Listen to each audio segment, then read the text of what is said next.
kita itu harus mampu membahagiakan diri kita sendiri. Kalau kita tidak mau berusaha membahagiakan diri kita sendiri, kadang yang diharapkan untuk membuat kita bahagia itu hasilnya nol nih. Kadang hasilnya itu kekecewaan. Oke, terima kasih. Sebelumnya saya mengucapkan terima kasih yang sebesar-besarnya atas kehadiran Bapak Ibu guru semua dalam rangka mendukung tugas saya sebagai CGP, di mana saya harus menyampaikan, ya ini namanya diseminasi ya, modul saya itu di modul 1.4. Ini modul pertama saya, dan ini adalah bagian yang terakhir, yaitu modul 1.4 budaya positif. Ada yang perso diseminasi itu apa? Yes, gak ada yang mau. Berarti paling tidak itu nanti Bapak Ibu guru itu mendapat satu pengetahuan meskipun itu hanya diseminasi ya. Diseminasi itu adalah penyebaran pemahaman. Sebenarnya hampir sama dengan sosialisasi ya. Cuman mungkin ini secara kata mungkin satu tingkat di atasnya, mungkin seperti itu ya. Nah, sebagai awal kegiatan ini supaya kita sebenarnya kira ya ibu-ibu nggak bisa ya, ibu-ibu tetap, karena ini mesin karena scannernya ibu-ibu itu luar biasa. Jadi kalau lihat cucian ini langsung jadwalnya itu langsung muncul, cucian jam segini, jam segini, dan jam segini, yes sudah bisa istirahat nanti jam segini. Jadi semuanya itu sudah terscan ya, oleh kemampuan kita yang luar biasa nih, seperti itu ya. Nah, ini yang terakhir ya, ilusi bahwa orang dewasa memiliki hak memaksa ya. Kadang kita itu kayak menggunakan wewenang kita ya, menggunakan power kita terkadang loh ya. Kalau kita lagi khilaf ya, kita tuh merasa kita tuh merasa banyak pengalamannya, sudah banyak hal-hal yang dilaluinya, sampai-sampai kita tuh tidak tersadar ternyata apa yang kita terapkan itu ternyata memaksa mereka ya. Jadi ini adalah miskonsepsi tentang teori kontrol. Nah, kemudian apa yang akan saya sampaikan pada siang hari ini, siang pagi ya, ini pagi ya, ini seputar itu ya, 1 sampai 7 itu ya. Jadi budaya positif itu bisa dijalankan dengan menerapkan konsep-konsep. Yang pertama itu disiplin positif, yang kedua nilai-nilai kebajikan universal, ketiga motivasi perilaku manusia, kemudian kebutuhan dasar manusia, yang kelima posisi kontrol restitusi, yang enam keyakinan sekolah atau kelas, yang ketujuh segitiga restitusi. Itu sebagian sudah Bapak Ibu sudah tahu ya, tapi mungkin ada satu mungkin yang agak mungkin saja sih, tapi ya saya tidak tahu, barangkali semuanya itu sudah ngelotok malahan ya. Nah, saya mulai yang pertama, disiplin positif ya.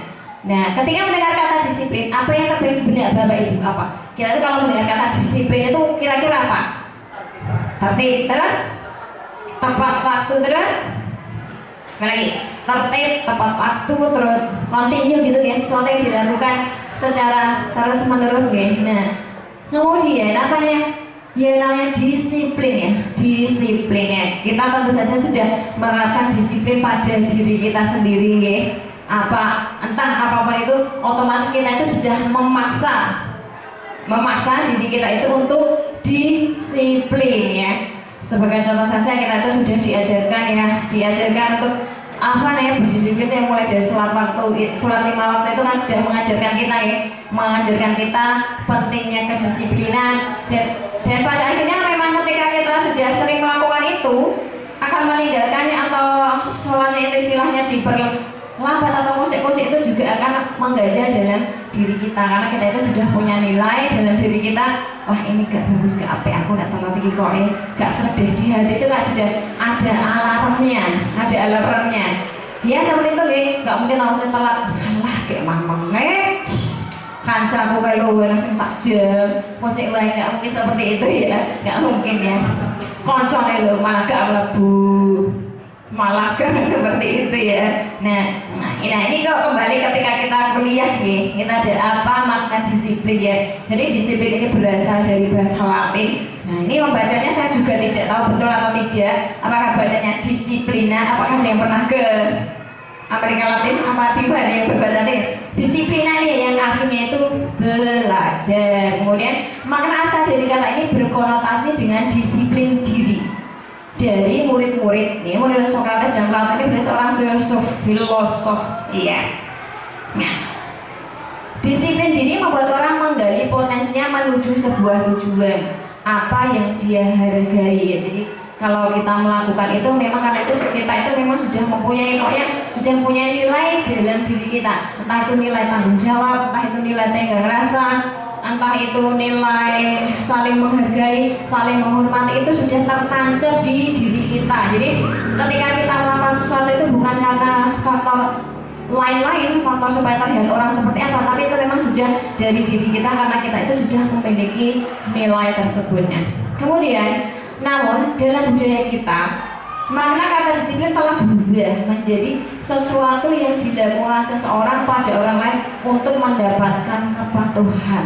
Ya, disiplin. Jadi ketika kita memerintahkan seseorang harus taat, harus patuh. Nah itu namanya disiplin ya. Definisi yang sudah bergeser saat ini ya. Kemudian kecenderungan umum adalah menghubungkan kata disiplin dengan ketidaknyamanan, bukan dengan apa yang kita hargai atau pencapaian suatu tujuan. Misalnya kita itu sudah dijadwalkan ya, jadwalkan jam 7 itu harus datang, harus tepat waktu, tapi pada proses pelaksanaannya itu ternyata kita itu hanya gak didukani Pak Kepala Sekolah, gak dirasani konco-konco, misalnya seperti itu ya. Jadi ketika pelaksanaan itu kita itu menghilangkan unsur-unsur yang seperti itu ya, karena itu tadi nilai yang sudah tertanam pada diri kita. Nah ini adalah langkah-langkah penyampaian disiplin positif di kelas. Nah nanti Bapak Ibu guru saya rasa sudah bisa nih cara menyampaikan seperti apa. Ini saya lewati saja nih.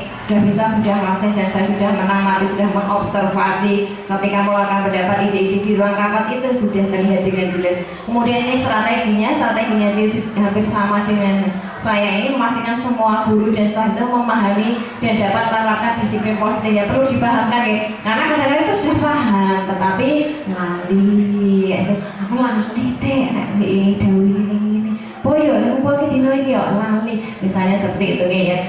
Mengingatkan dan menguatkan ya. Kemudian menyusun kebijakan sekolah yang mendukung disiplin positif ya. Jadi di berbagai lini, di berbagai penjuru itu apa kita kerahkan memang kegiatan atau perencanaan itu mendukung ke arah yang mendukung disiplin positif. Kemudian menyediakan sumber daya yang dibutuhkan untuk menerapkan disiplin positif ya. Alatnya apa saja. Kalau kita tidak punya sarana dan prasarana itu kan memang ya agak susah nih dalam penerapannya, itu memang agak susah akan kendala tersebut. Kemudian kita kolaborasi dengan orang tua. Nah, kolaborasi dengan orang tua ini sesuatu yang sangat penting sekali ya.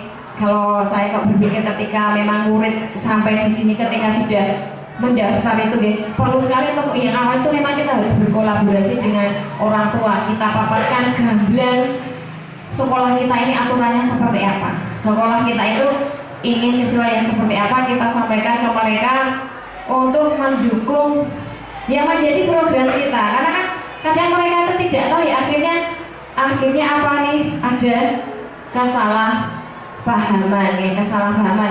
Mungkin seperti kasus kemarin itu ketika di karnaval, mungkin Bapak Ibu juga perhatikan ada satu baris kita yang mungkin kalau kita sendiri itu kayak harus jajan ya. Maksudnya kemarin kan anak-anak kita itu yang biasanya berjilbab terus lepas jilbabnya, itu kan juga memang harus ada kendali juga dari orang tua, dari Bapak Ibu kan juga harus mengendalikan mereka pakaiannya juga seperti itu nih ya. Jadi ini perlu sekali kolaborasi dan kerjasama supaya anak itu memang tumbuh kembang sesuai kodrat alam dan kodrat zaman mereka.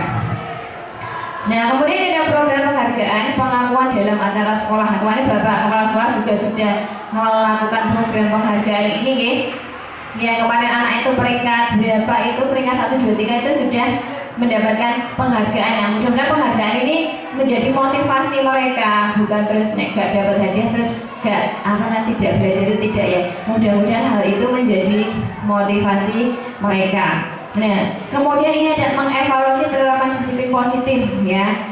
Kalau kita sudah terapkan, sudah mapan, alhamdulillah berarti kita kembangkan. Tapi kalau kita belum kan perlu kita evaluasi mana lini-lini yang salah itu yang bagian mana, itu kita baru perbaiki.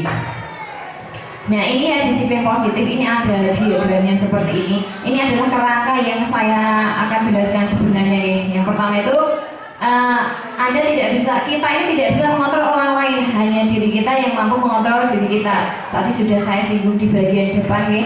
Kemudian itu semua perilaku itu memiliki tujuan nih, nggak mungkin ya ngopo-ngopo kita itu nggak punya tujuan itu nggak apa, entah itu hanya usil saja, itu mesti kita itu dalam diri kita itu mesti ada tujuan. Kita masak itu ya tujuannya ya jelas ada, nggak mungkin nggak masak terima masak atau nyuci terima nyuci itu enggak, itu kita itu ada punya tujuan dalam diri kita. Nah tujuan ini biasanya itu ya terkait dengan teori tersebut ya, teori motivasi yang akan saya sampaikan di halaman berikutnya. Nah kemudian ini ada model berpikir menang-menang. Model berpikir menang-menang itu berarti kayak tidak ada yang dirugikan gitu ya.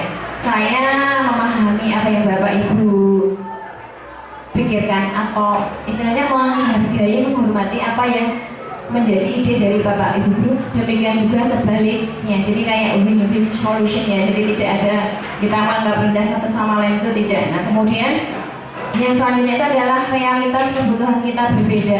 Kita berusaha memahami pandangan orang lain tentang dunia. Setiap orang memiliki gambaran yang berbeda, ya memang berbeda-beda ya. Kemarin saja saya itu dapat tugas menjawab soal. Soal itu ada soal pemantik, ada soal apa gitu, ada soal yang perlu dijawab. Nah sebenarnya soalnya itu yang harus dijawab itu yang terakhir, karena memang namanya beda pemahaman ya. Jadi ada yang mengerjakan nomor 1, ada yang mengerjakan nomor 2, ada yang mengerjakan nomor 3, itu karena memang terkadang itu penangkap daya tangkap kita itu memang berbeda. Sudah ya, alirannya bisa. Ya. Kemudian ini ya, yang selanjutnya itu nilai-nilai kebajikan universal. Apakah itu? Nah ini nilai-nilai kebajikan universal itu adalah sifat-sifat positif manusia yang merupakan tujuan mulia yang ingin dicapai setiap individu. Nilai-nilai tersebut bersifat universal dan lintas bahasa, suku, bangsa, agama maupun latar belakang. Nah, yang pertama itu setiap perilaku perbuatan memiliki suatu tujuan dan seterusnya itu ya. Jadi dalam diri kita itu tadi lagi-lagi nilai kebajikan seperti ini. Nilai-nilai kebajikan profil pelajar Pancasila. Nilai-nilai kebajikan itu banyak sekali, mulai dari beberapa pendapat nih. Hanya yang saya ambil itu yang di sini. Misalnya nilai ingin memperoleh keamanan, kenyamanan, toleransi, saling menghargai, disiplin, rela berkorban, pokoknya banyak sekali ya. Nah ini yang saya itu nilai-nilai kebajikan profil Pancasila, karena memang kita ini ingin mencetak generasi pelajar berprofil Pancasila. Nah ini kita ke selanjutnya, motivasi perilaku manusia. Nah jadi ada 3 ya, ada 3 teori motivasi perilaku manusia. Yang 2 itu motivasi eksternal ya. Motivasi eksternal itu yang pertama, untuk menghindari ketidaknyamanan atau hukuman apa yang akan terjadi apabila saya tidak melakukannya.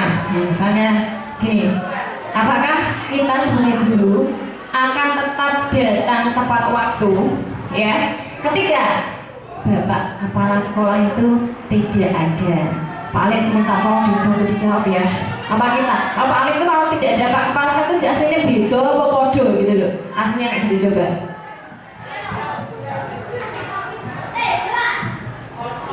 ya, secara secara etika ya kita harus sama seperti Pak Kepala ada, jadi tidak ada perubahan sikap atau perilaku ketika Pak Kepala ada dan tidak ada, jadi seharusnya ya sama. Tapi banyak di lapangan berbeda ya, saya sendiri kadang.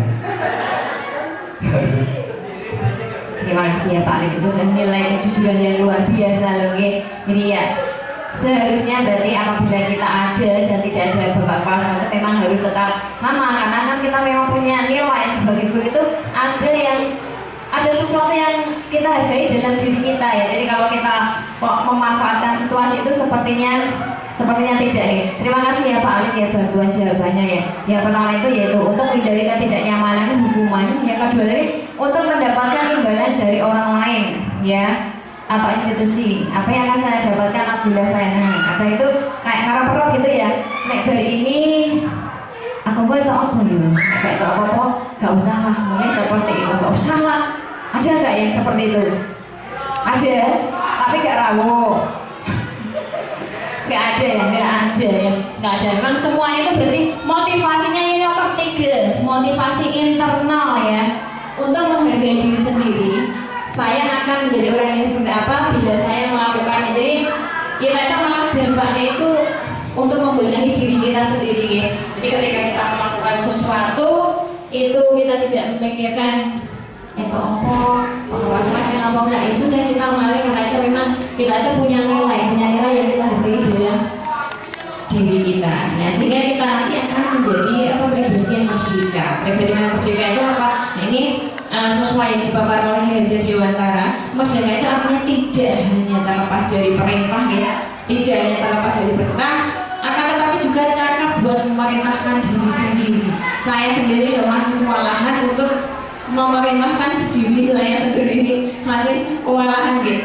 Harusnya seperti ini, bangunnya seperti ini, setelah ini harus ini nih. Dan kadang itu kalau motivasinya anjlok, nah ini susah sekali untuk memerintahkan diri sendiri. Ada yang mengalami hal seperti saya, awalnya kita itu apakah sudah bisa mengontrol diri kita, maksudnya jalan untuk yes seperti tidak ada pergolakan kita atau tidak. Nah mungkin ketika kita melakukan sesuatu itu ada aku ini ada nggak apa namanya pertimbangan hal-hal seperti itu?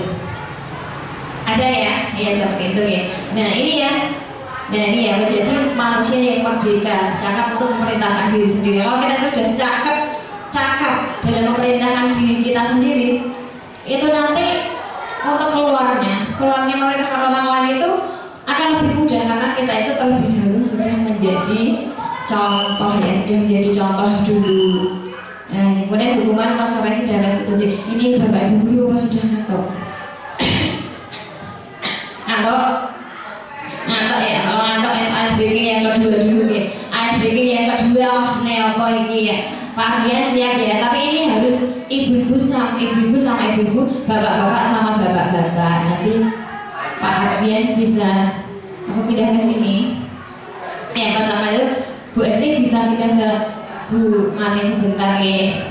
Ini ice breaking sebentar ya. Sebentar saya memperkenalkan kamera saya sendiri sebentar.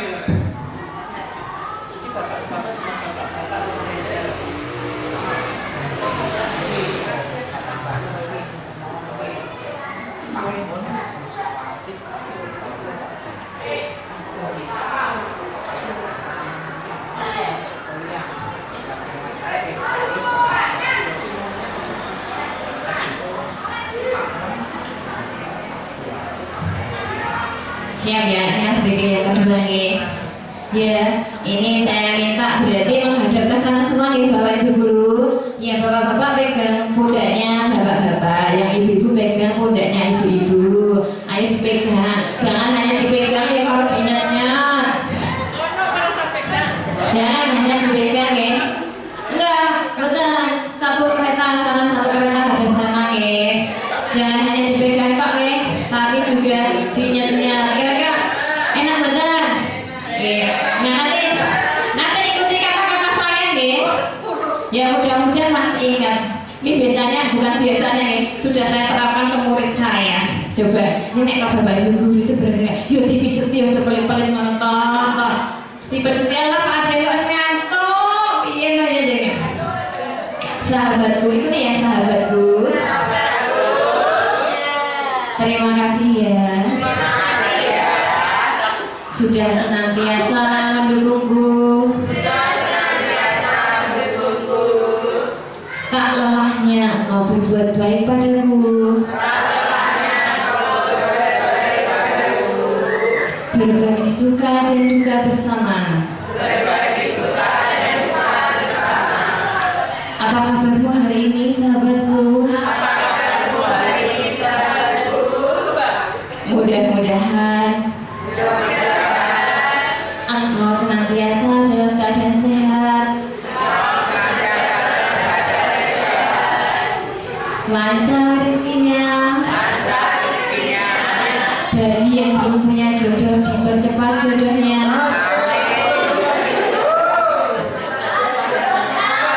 bagi yang belum,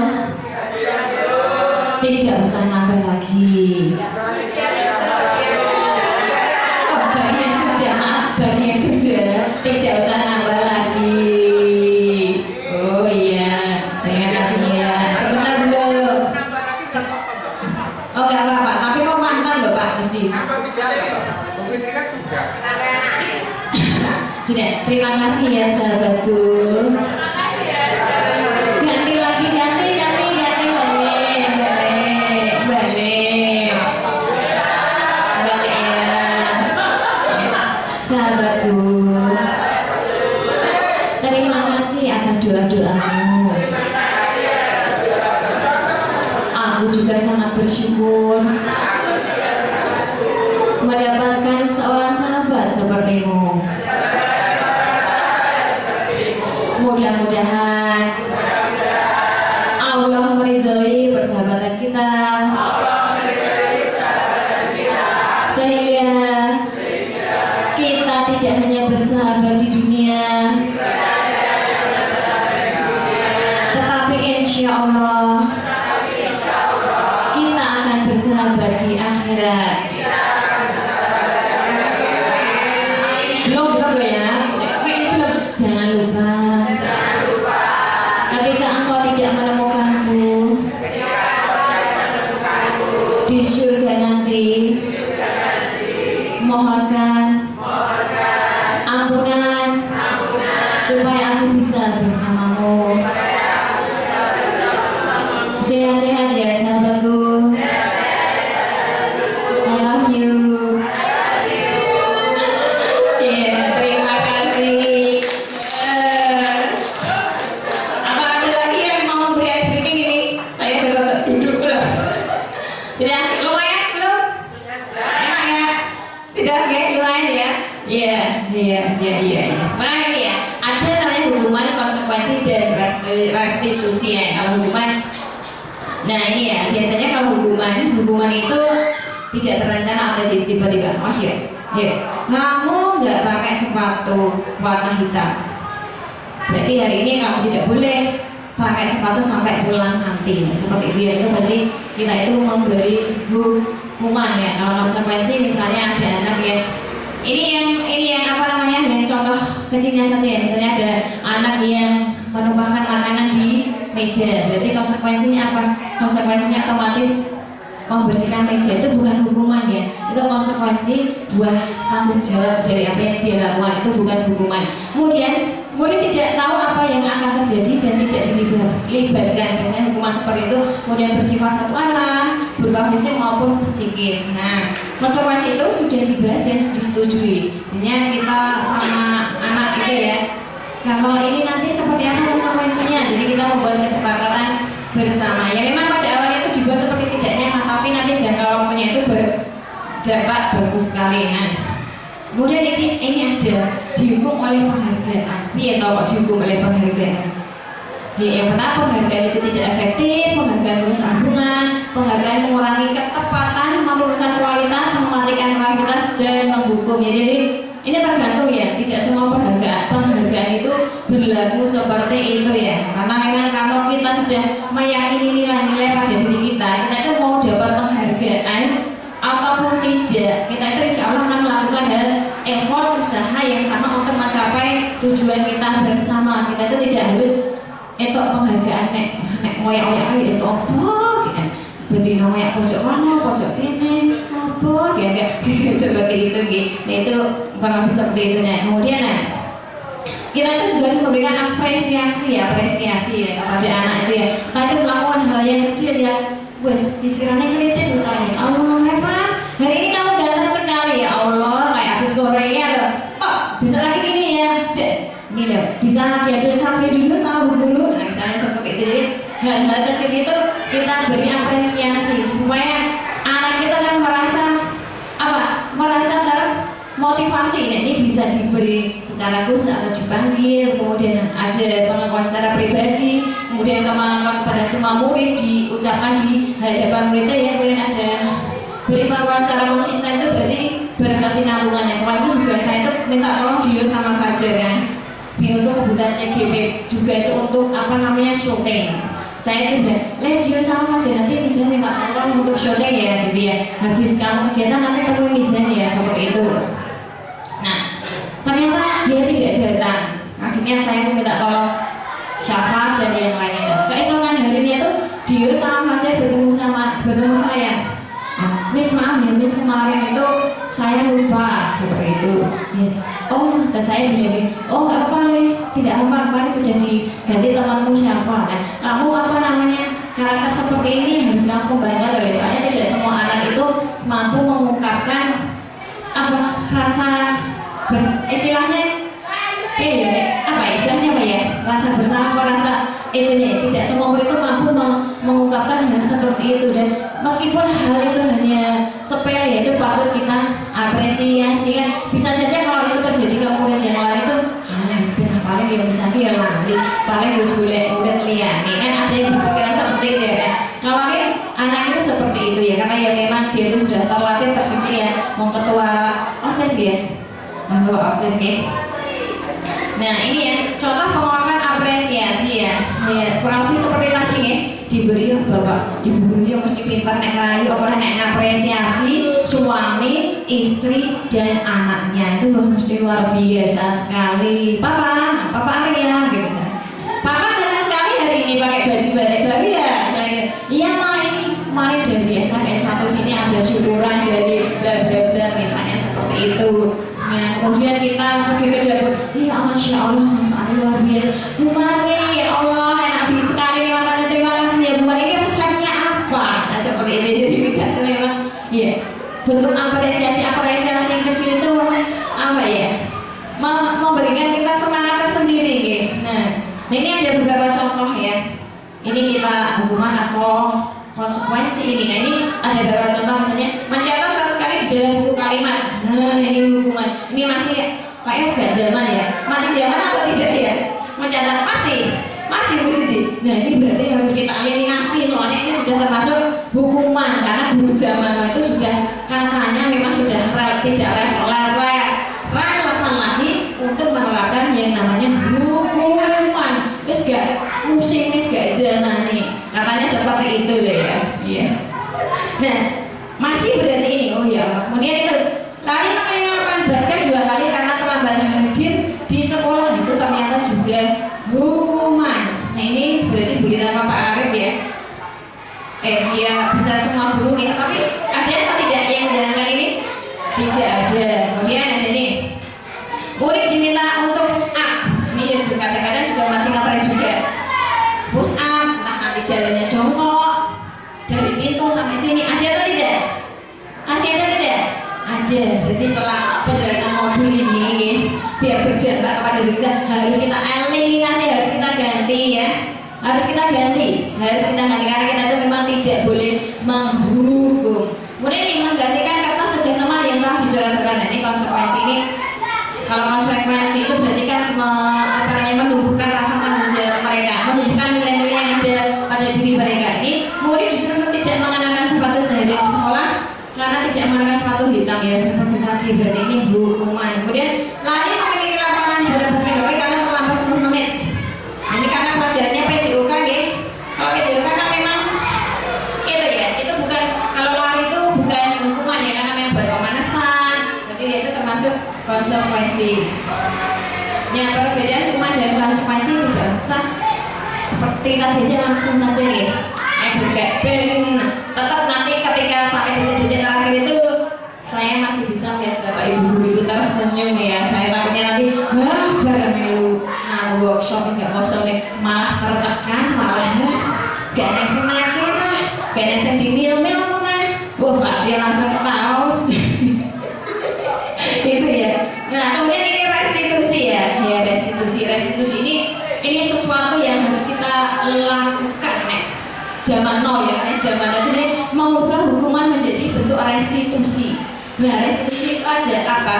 Proses menciptakan kondisi bagi murid untuk memperbaiki kesalahan mereka sehingga mereka bisa kembali pada kelompok mereka dengan karakter yang lebih kuat. Jadi di sini tuh kita tidak membuat anak itu merasa bersalah, tidak. Jadi kalau kita tuh memahami anak, misalnya ada yang ada yang marah-marahan karena nasinya ditumpahkan, jajannya ditumpahkan. Kita itu pura-pura. Kamu tadi lupakan makanannya si Revan ya? Iya bu, oh iya saya. Ya kenapa? Tadi saya tidak sengaja.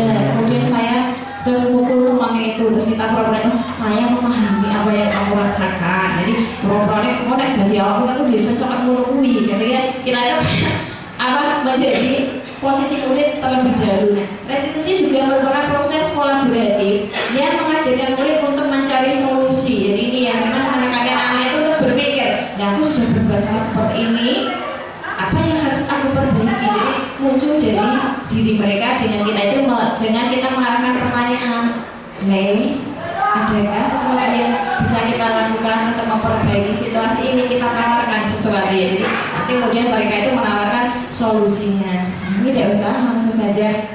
Nah, ini ada 9 ciri-ciri restitusi. Iya Pak Angkon. Oke, iya.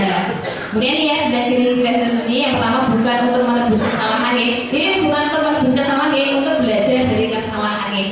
Kalau menebus itu kadang kan apa ya? Kayak misalnya piket ya. Saya nggak piket ini kok denda 2.000.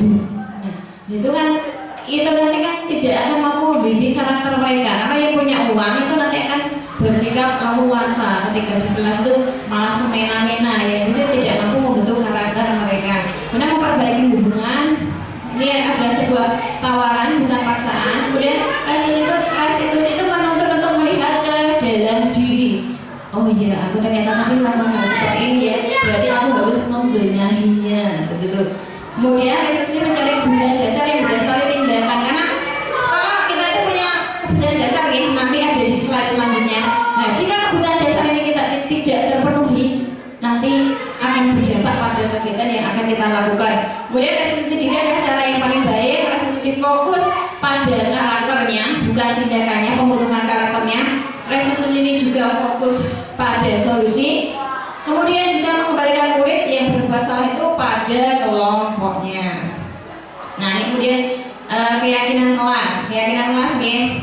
Nah, mengapa tidak peraturan saja? Mengapa harus keyakinan kelas? Jadi keyakinan kelas itu coba. Ini saya mau kasih pertanyaan yang nggak usah nulis supaya nggak usah luber ya. Jadi ini ibaratnya bapak ibu guru itu adalah seorang murid ya. Kalau bapak ibu itu menginginkan kelas yang seperti apa?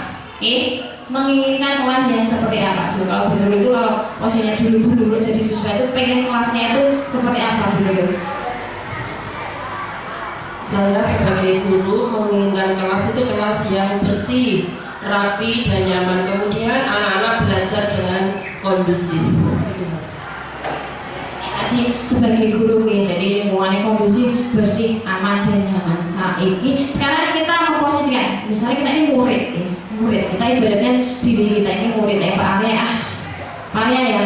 Nah, kita Pak Arya itu ingin jadi murid pas sekolah itu pengen kelas ini kayak apa Pak Arya? Yang paling utama itu menyenangkan dulu. Nah, jadi guru itu harus dalam pembelajarannya itu harus menyenangkan dan berdiferensiasi kalau bisa. Bagus ya. Jadi gurunya itu harus menyenangkan dan pembelajaran itu berdiferensiasi. Jadi kebutuhan Pak Arya apa itu ya itu harus dipenuhi. Jadi kita itu membangun dulu. Ketika kita membuat keyakinan kelas, kita itu ajak siswa dulu ya. Karena itu ingin seperti kelas yang seperti apa. Misalnya kita tidak boleh makan di kelas Bu, tidak boleh mengganggu temannya Bu, harus memperhatikan guru Bu. Jadi kalau kita sudah terbangun keyakinan kelas bersama antara guru dan siswa, tidak boleh marah-marah Bu gitu. Jadi nanti ketika kita melanggar itu kita pun juga akan terkena konsekuensi. Loh, kok marah loh Bu? Itu loh sudah tertulis, harus sabar, penyayang, harus senyum. Misalnya seperti itu ya. Kita kembali lagi ke keyakinan. Nah, ini sebagai contoh. Mengapa kita memiliki peraturan harus menggunakan helm? Ya. Paling baik, salah yang dengar ya. Mengapa kita memiliki peraturan harus menggunakan helm bila mengendarai kendaraan roda 2? Kenapa Pak harus pakai helm Pak? Untuk Pak Ali sendiri itu kenapa kita harus memakai helm? Kalau secara pribadi, kenapa kita harus memakai helm? Sudah pasti adalah menaati peraturan. Ya, secara pribadi seperti itu, menaati peraturan lalu lintas. Yang kedua, adalah untuk menjaga keselamatan. Kalau terjadi resiko, insya Allah aman untuk kepalanya.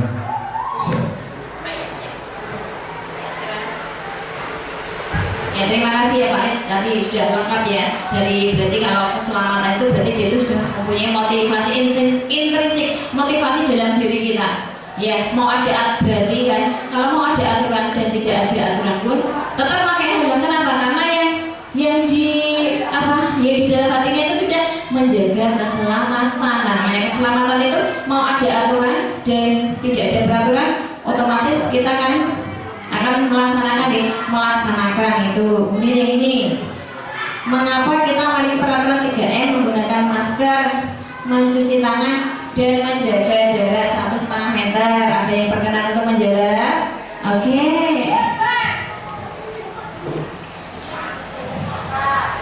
Mengapa kita memiliki peraturan 3M, yaitu menggunakan masker, mencuci tangan, dan menjaga jarak? Yang pertama adalah tentu saja melindungi diri kita sendiri.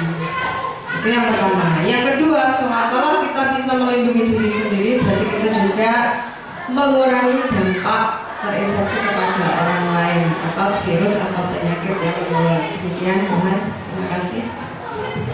Terima kasih, tepuk tangan dulu ya biar kita tidak ngantuk ya. Ya namanya materi ini memang sendiri. Ya pokoknya apa kosongan kayak gini loh ya. Ngantuk itu baru 1 menit saja sudah mesti langsung terasa. Coba tadi ada Abdullah, ada Risomayo, aduh ya maaf ya Bapak Ibu ya. Gitu ya. Jadi apa yang disampaikan Bu Fitria tadi luar biasa, itu juga berarti itu sudah motivasinya itu dalam diri sendiri ya. Kita itu sudah mengukur ya untuk keselamatan diri kita juga. Tadi juga memikirkan orang lain juga ya. Kalau kita memakai masker kan otomatis juga kita itu mungkin ada dampak penularan ke orang lain, itu juga sudah terpikirkan. Kemudian yang ketiga ini, mengapa kita memperhatikan harus datang tepat waktu pada saat mengikuti pelatihan. Ada yang pernah menjawab dari terakhir ini? Mengapa kita memiliki peraturan harus datang tepat waktu? Sebenarnya juga sama ya ketika ke SMP ini ya. Mengapa? Kira-kira mengapa? Mengapa? Mengapa? Mengapa? Mengapa? Ada yang mau bantu menjawab? Ayo Pak, jangan lagi. Ngopo Pak? Ngopo kita tuh memiliki peraturan harus datang tepat waktu pada saat mengikuti pelatihan, seminar, apapun itu ya. Kenapa kita harus tepat waktu ya? Ayo. Nampak lah. Oke, terima kasih pertanyaan. Kalau mau lagi ngantuk. Jadi pertanyaannya mengapa kita harus datang tepat waktu pada saat mengikuti pelatihan? Saya kira nggak hanya pelatihan aja. Setiap hal apapun itu kita harus mempunyai jiwa yang tepat waktu. Karena yang mungkin yang beragama Islam sudah terbiasa dengan hal itu. Maka harus kita implementasikan tidak hanya dalam beribadah, tapi dalam segala hal. Nanten Bu Handaya. Terima kasih ya Pak Arya, pandangan yang luar biasa sekali nih. Jadi memang kita itu mau apapun itu ya, apapun itu kita itu harus tepat waktu, mau jago, mau janjian. Kenapa? Karena telat 1 menit 5 menit pun apa, apalagi kalau rencananya sama ibu-ibu. Ibu-ibu itu waktu 5 menit ya, jangan anggap remeh ya. 5 menit itu bisa menyelesaikan mencuci piring 200 biji loh ya. Hanya jangan waktu 5 menit. Makanya jangan banyak-banyak ketika kalian berjanji apalagi dengan istri kalian, dengan teman kalian, hargailah yang waktu, karena waktu itu sangat berharga sekali ya. Bisa jadi kita itu malah mandar 5 menit baik, tapi kita tidak tahu ternyata 5 menit bagi yang kita janji itu sudah luar biasa. Sudah bisa menggoreng tempe itu mungkin dapat 5 piring, sudah bisa memasak nasi sayur asem satu baskom. Jadi ya mau apapun itu kita itu harus tepat waktu sejujurnya ya. Nah, jadi di budaya positif itu di dalamnya itu ada lingkungan positif, ada keyakinan kelas, serta ada peraturan kelas supaya ya memang budaya positif itu tercapai nih. Ini langkah-langkah pembuatan keyakinan kelas. Nanti ya, karena kita itu memang harus punya kesepakatan kelas ya dengan murid-murid kita ya, supaya arahnya itu, karena memang taatnya murid pada peraturan itu memang dimulai dari kelas dulu. Nah, dari kelas itu mulainya dari rumah. rumah sudah bagus, rumah sudah mulai lebih, nah kita baru pindah ke keyakinan keluarga. Kelasnya ini sudah tertata, insya Allah murid itu untuk menerapkan peraturan sekolah itu akan lebih mudah. Jadi langkah-langkahnya itu menyiapkan ruang yang aman ya seperti biasa ya di kelas saja nih, mulai dengan menjelaskan tujuan dari kesepakatan, kita jelaskan tujuannya apa, konsepnya apa, gambarannya itu apa, kemudian kita ajak mereka berdiskusi supaya yang ditempel, yang dipelajari itu memang buah pikiran dari peserta didik kita ya. Jadi mereka kalau buah pikirannya sendiri kan biasanya kan langsung kelingan, langsung ingat dan diterapkannya. Kemudian itu setelah jadi dibacakan, kemudian ditempelkan di dinding lah keyakinan kelas, 7 bir atau apa gitu. Kemudian kita kalau sudah diimplementasikan, kita baca tindak lanjutnya seperti apa, apakah berhasil atau tidak, apakah ada perlu yang direvisi. Kemudian ini ya selanjutnya itu kebutuhan dasar. Kelihatannya mau selesai baru terang saja. Ini kebutuhan dasar. Jadi kita manusia itu harus kebutuhan dasar kita itu harus terpenuhi dulu ya, harus terpenuhi dulu. Jadi kebutuhan dasar itu apa saja lah? Yang pertama bertahan hidup. Nah, misalnya ada murid kita itu pagi-pagi itu udah lari ke kantin, terus punya telisik, kita tanya, ternyata kita sudah menemukan ternyata kebutuhan dasarnya itu tidak terpenuhi.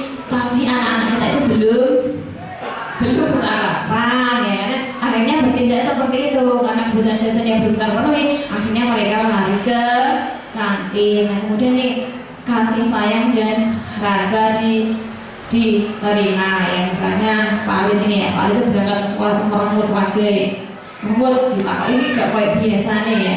Kemudian lama-lama percakapan ternyata tadi pagi itu Mbak Wulan itu lah galaknya kopi ini perumpamaan saja ya Pak Alid ya. Nyawanya kopi itu cuma bisa nih, biasanya itu mungkin Mbak Wulan sudah pagi sayang, ini kopinya, mungkin seperti itu kan. Di kopi karena memang harus mengurusi putra-putrinya, susu disalahnya gitu aja kan. Wah ini laki-laki merasa terzolimi kan gitu, kok ini gitu kan. Akhirnya terbawa sampai sekolahan. Nah kita telusuri ya, ternyata kebutuhan dasar itu belum dipenuhi, merasa dihargai atau mendapat kasih sayang dari istrinya tadi.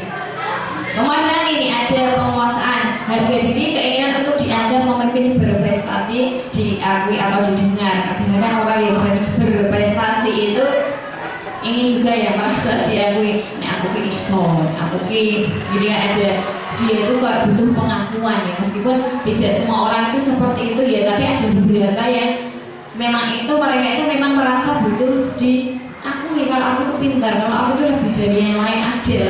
Ada yang seperti itu. Dan kemudian ini yang berdasar yang keempat itu kebebasan ya, mungkin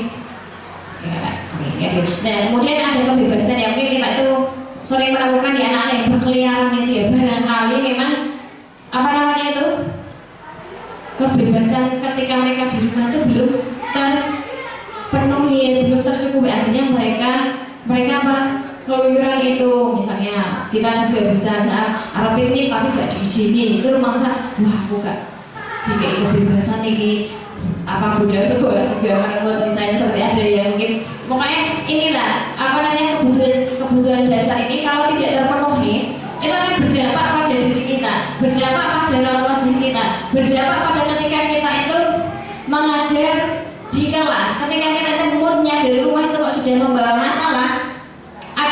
Ada yang memang sudah bisa masih berbalik langsung sudah kayak artis itu ya, di belakang waktu seperti kalau di bangku harus set gitu ya, ada yang bisa seperti itu. Ada pula yang terbawa dari rumah, nanti ada pula mungkin muridnya itu yang menjadi sasaran kita. Ini ada kebutuhan 5 dasar yang memang harus dipenuhi. Dan kemudian ini ada posisi kontrol institusi.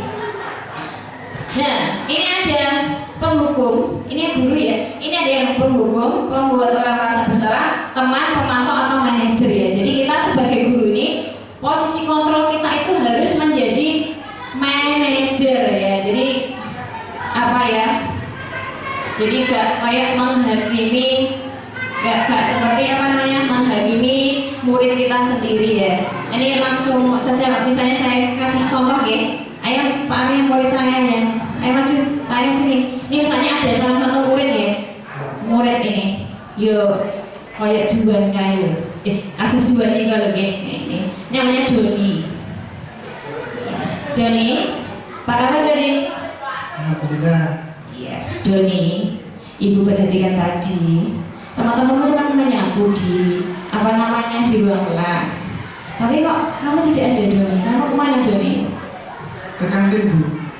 Oh, Doni ke kantin ya. Apa yang membuat Doni itu? Apa alasan Doni itu pergi ke kantin sementara teman-temanmu kan baru mengerjakan tugas mereka? Biasa lapar Bu. Lapar, oh ya. Saya paham dengan perasaan apalagi ini kan sudah jam siang ya.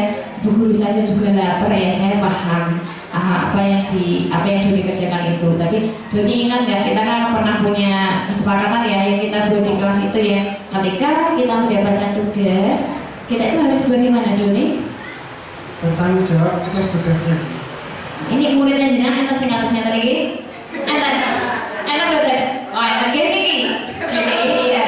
Oh iya. Jadi harus bertanggung jawab. Jadi Doni itu sudah memahami ya bahwasanya tugas itu adalah tanggung jawab kita bersama gitu. Nah, kemudian itu kan teman-temanmu kan mesti kecewa. Ada nggak?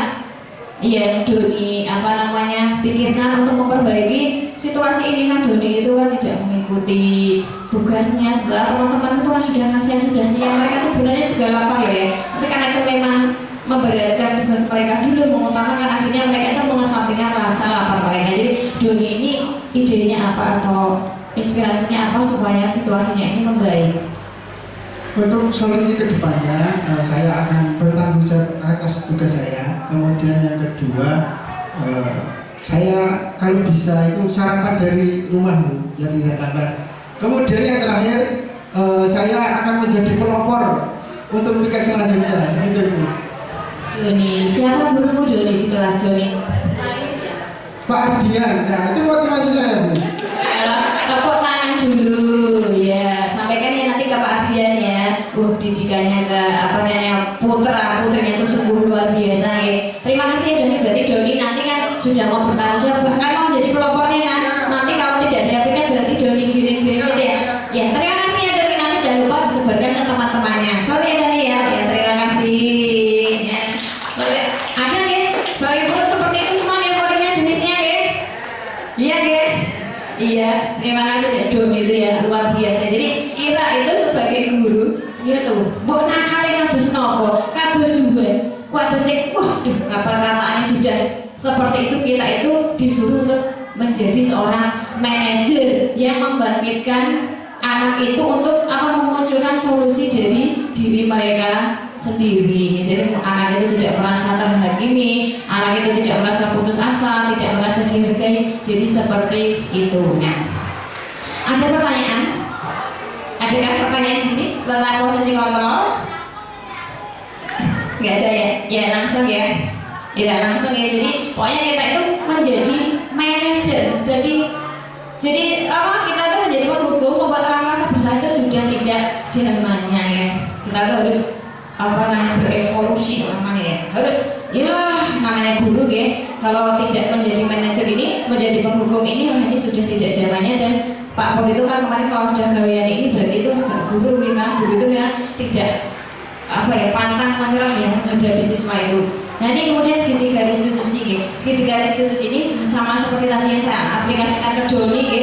Ketika anak itu merasa bersalah, nah, kita harus menstabilkan identitasnya dulu. Jadi jadi harus apa sih gitu ya. Kemudian langkah kedua itu validasi kebutuhan. Jadi ya kita itu merasa yang memahami apa yang dilakukan Doni tersebut. Seandainya kita jadi Doni itu mungkin kita akan melakukan hal yang sama. Dan kemudian kita itu menanyakan keyakinan. Nah, menanyakan keyakinan ini dia akan menumbuhkan solusi dalam diri mereka. Ini namanya segitiga restitusi. Nah ini adalah yang dikembangkan untuk diterapkan di sekolah ketika menangani kasus anak. Kasus anak itu kita harus memakai segitiga restitusi ini ya. Mereka ajikannya seperti yang dimandukan oleh murid kita yang sangat terjadi ini Doni ya.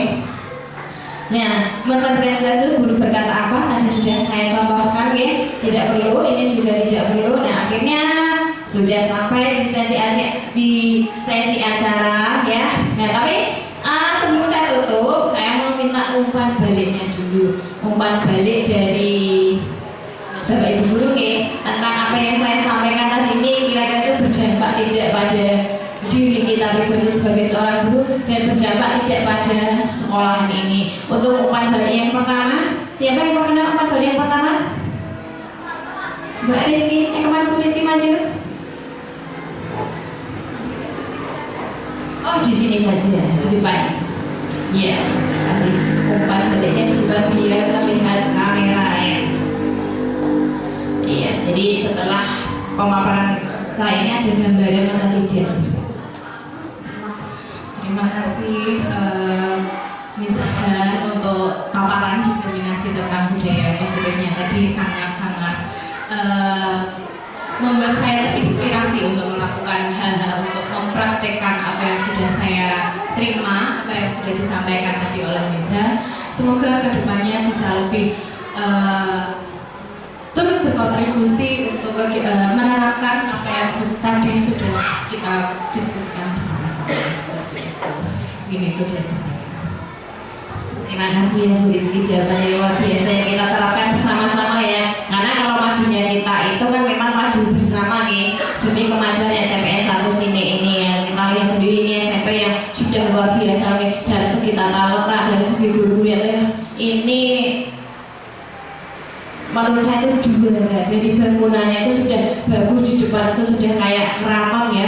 Ada jalannya itu, ada maknya itik-itik-itik. Nah itik-itiknya itu kan menunjukkan kemewahan suatu tempat itu ya. Ada tangganya, kemudian masuk sedikit sudah kantor kanan kiri, masuk sedikit sudah ada lapangan yang luar biasa, kanan kirinya itu sudah gedung-gedung yang sudah luar biasa. Ini yang menurut saya sekolah yang sudah sungguh luar biasa ya. Meskipun ketika saya masuk ke SMP ini tetap milihnya tetap di sini ya, tempatnya lapang, longgar, gak sumpah gitu loh ya. Atau umpan balik yang kedua siapa? Bapak Ibu? Oh enggak, Bu Fitria. Ya sebentar lagi, pas sekali pas ini mau waktu duhur. Iya. Bismillahirrahmanirrahim. Setelah saya mengikuti acara ini tentang materi disiplin positif, banyak sekali manfaatnya yang terutama bagi diri saya sendiri. Dari sini saya bisa mendapat begitu banyak pengalaman yang berharga, yaitu mengubah paradigma atau stimulus respon pendekatan teori kontrol. Yang saya tangkap dari materi ini ada beberapa catatan, yaitu satu, ketika kita mencoba mengubah orang lain agar berpandangan sama dengan kita, jadi itu dari stimulus respon. Artinya ada teori pilihan. Jadi kita tidak melakukan hal seperti itu. Artinya teori pilihan itu kita berusaha memahami pandangan orang lain tentang dunia. Yang kedua, perilaku buruk dilihat sebagai suatu kesalahan. Ini dari stimulus respon. Tetapi ada teori kontrol atau pilihan lain dari sudut pandang, yaitu semua perilaku itu memiliki tujuan. Dan dari beberapa motivasi kami dapat menarik kesimpulan ternyata motivasi seseorang melakukan perilaku disiplin yaitu yang terbaik adalah untuk menjadi orang yang merdeka atau orang yang kita inginkan sendiri atau menghargai diri sendiri dengan nilai-nilai yang mereka percaya. Demikian, Tuhan, terima kasih. Terima kasih Bu Fitri ya. Umpan baliknya sungguh luar biasa, rinci ya, punya catatan-catatan tersendiri nih. Terima kasih ya Bu Fitri ya untuk umpan baliknya. Kemudian barangkali ada lagi. Ayo Mr. Wafid ya. Bahkan nanti pamit ya, kasih umpan balik sedikit ya. Ya, yang pertama saya berterima kasih sekali atas materinya, insya Allah sangat amat berguna bagi para guru yang ada di sini. Kemudian saya sangat tertarik dengan hukuman tadi ya. Saya tuh orangnya agak keras, cenderung emosian. Jadi saya menerapkan hukuman ke anak-anak karena saking tidak sabar ya. setelah mendapat materi dari Bu Dayani tadi, saya menjadi sedikit berefleksi. Sepertinya teknik hukuman itu kurang tepat, dan saya ingin mulai menerapkan teknik guru sebagai manajer. Insya Allah minta bantuan dari Bu Dayani, semoga kedepannya anak-anak dan guru bisa jadi lebih baik. Thank you so much. My pleasure, ya Miss Ovid ya, tanggapannya luar biasa. Jadi kesehariannya biasanya itu Miss Ovid ini penghukum, sebenarnya sama dengan saya ya, karena kan kita itu punya berbagai jenis karakter murid, dan kalau tidak merapat itu kok gak dasus gak sasep gitu loh ya.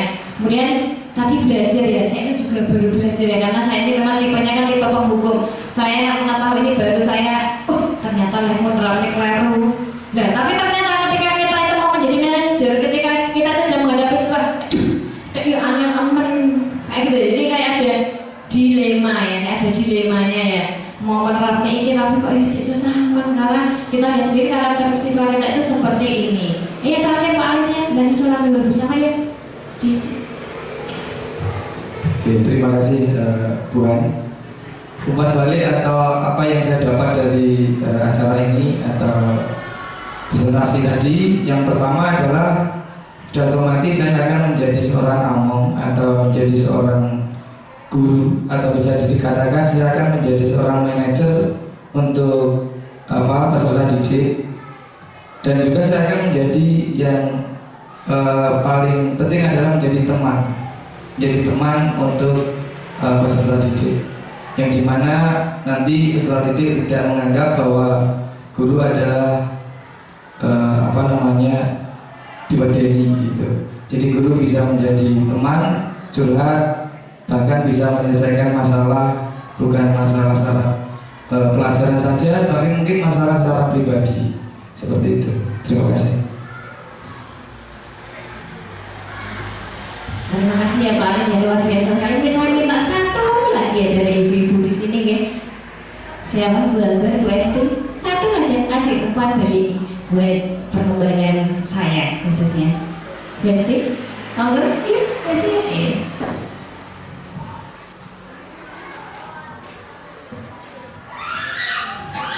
Terima kasih untuk Miss Han yang sudah menyampaikan materi yang begitu bagus sekali, dan mudah-mudahan ini nanti bisa kita terapkan di sekolah kita. Kita sebagai guru, kita memang hendaknya kita bisa menjadi manajer, tapi bukan sebagai penghukum. Tetapi kita sebagai manajer, kita bisa menjadi teman, seperti yang disampaikan oleh Pak Ali juga tadi, sehingga nanti di dalam pembelajaran kita semua tujuan pembelajaran bisa tercapai dengan baik. Jadi kita harus bisa menciptakan suasana pembelajaran yang menyenangkan, dan juga di sini tidak membuat anak takut, tetapi anak bisa berekspresi. Demikian misalnya, terima kasih. Terima kasih Bu Esti, jawaban yang sungguh luar biasa ya, itu sudah sangat saya butuhkan ya, kita butuhkan bersama ya. Nah ini sampai ini sudah selesai, kita di akhir sesi ya. Saya terima kasih sekali ya Bapak Ibu Guru atas dukungannya, supportnya, sudah meluangkan waktu yang Bapak Ibu Guru itu sudah sibuknya luar biasa, tapi saya ini kok khawatir ya untuk meminta Bapak Ibu Guru hadir untuk kegiatan saya yang seperti ini. Saya mengucapkan terima kasih yang sebesar-besarnya. Saya mohon maaf atas segala mungkin barangkali ketika saya menyampaikan materi itu saya itu seperti menggurui, padahal pengalaman saya itu baru sedikit sekali dibandingkan Bapak Ibu Guru sekalian. Itu saya mohon maaf yang sebesar-besarnya. Kemudian untuk barangkali untuk mungkin di sesi berikutnya, mungkin kalau saya membutuhkan bantuan Bapak Ibu Guru lagi, saya mohon karena hati Bapak Ibu Guru semua untuk membantu saya. Oke, terima kasih ya Bapak Ibu. Saya tutup. Semoga kita semua juga keadaan sehat, bahagia, dan mudah-mudahan apa yang kita kerjakan hari